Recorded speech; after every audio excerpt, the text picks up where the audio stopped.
Join hundreds of students who excel in maths by learning from themathstutor.com.au. Through hundreds of comprehensive video maths lessons, a passionate teacher shares his expertise, unique teaching style and methods with you. Go to themathstutor.com.au and join up now. www.themathstutor.com.au. Making maths easy. Don't forget to tell your friends.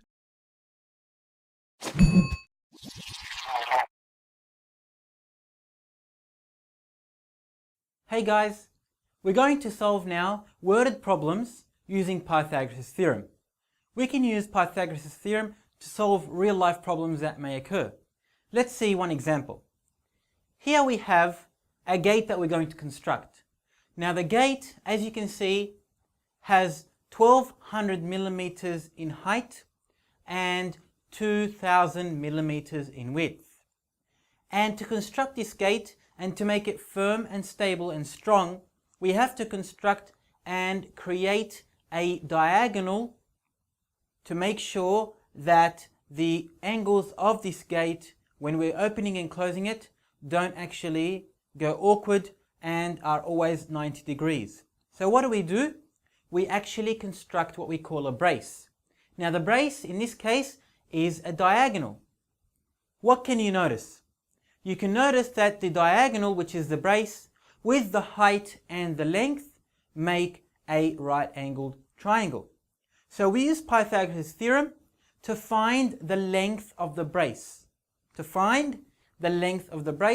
we can cut it and put it to size and construct this gate. So we are told that the height is 1200 millimeters and the length is 2000 millimeters. Find the length of the brace. Now, as I always say, look carefully and closely at the diagram. What do you notice? The brace is actually the hypotenuse.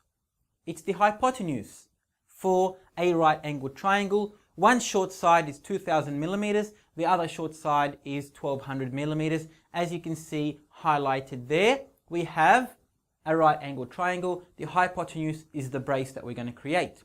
So we're going to use Pythagoras Theorem to find the length of the hypotenuse, in this case the brace on this gate. Let's get started. First, we draw our diagram. Okay, now we have our diagram. We've created a right-angled triangle. Why? Because we know the brace makes a right-angled triangle with the length and the height of the gate. So now we have our length, our height, and our brace, which we're going to find. And here the brace is our hypotenuse. The length is 2000 and the height is 1200. So we can use Pythagoras to find the length of the brace here, and we know in this case the brace represents the hypotenuse. So let's get started with that. We know c squared equals a squared plus b squared. Well, c squared is the hypotenuse, a squared and b squared are the two short sides. Our hypotenuse is marked with an x. X squared equals 2000 squared plus 1200 squared. Okay, let's do it. We use our calculator and we're going to put the whole number sentence 2000 squared plus 1200 squared in our calculator, and then we're going to press equal. So grab your calculator. Let's do it. 2000 squared plus 1200 squared. Our answer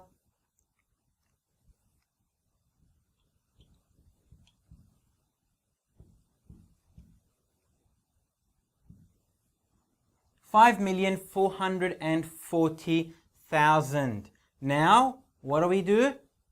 X squared equals 5,440,000. What are we going to do? We have to square root to get x because we only want x. So we square root our answer to the nearest millimeter our answer is 2,332 millimeters. So the length of our brace is 2,332 millimeters. You may ask, why are we using millimeters? Because builders and carpenters, when they are doing measurements to get exact, precise and accurate measurements, they use millimeters to get the right measurements when they are constructing or building something. Here we are building our gate. We need to make sure our brace fits in nicely. Our brace, we need to make sure it is 2,332 millimeters long to make this gate.